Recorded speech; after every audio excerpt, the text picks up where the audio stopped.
Dr. Mwenda, what about you? You were a Rhodes Scholar at Oxford University. Yes, indeed. Thank you, Shaka. I think there are two schools of thought currently. We are seeing a lot of media reports on the internet, social media, and so forth. One school of thought is that there is a military coup in Zimbabwe. The other school of thought, which the military are actually advocating, is that it's not a military coup. They're just putting in place certain mechanisms to ensure that they get rid of criminals around the president. Now, from a sort of jurisprudence legal theory point of view, there are a number of things that one may look at. I wouldn't want to rush to confirm whether this is a military coup or not, but to look at some of the incidences and factors which are usually present when there's a military coup. Number one, you need the military to be in office to take over power. Number two, they have to be in effective control.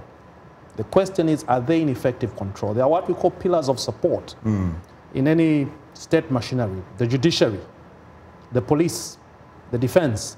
Do they have control of all these institutions?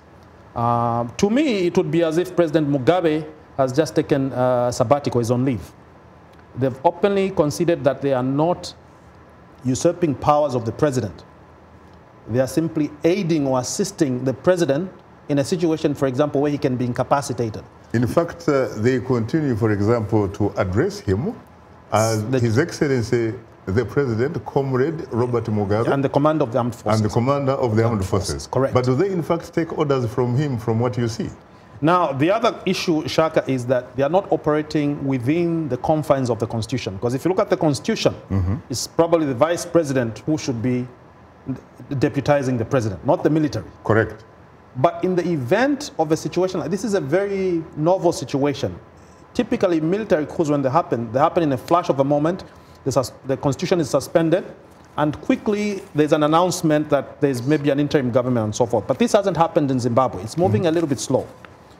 So it's raising a lot of questions. What type of arrangement is happening or taking place in Zimbabwe? Southern Africa, as I've pointed out on this show previously, has had very peaceful transitions. I think President Mugabe pushed his luck too far in removing the vice president and trying to prop up credentials of his wife as a possible successor. That was a very risky decision that he took. And I think this is what has created all this mess.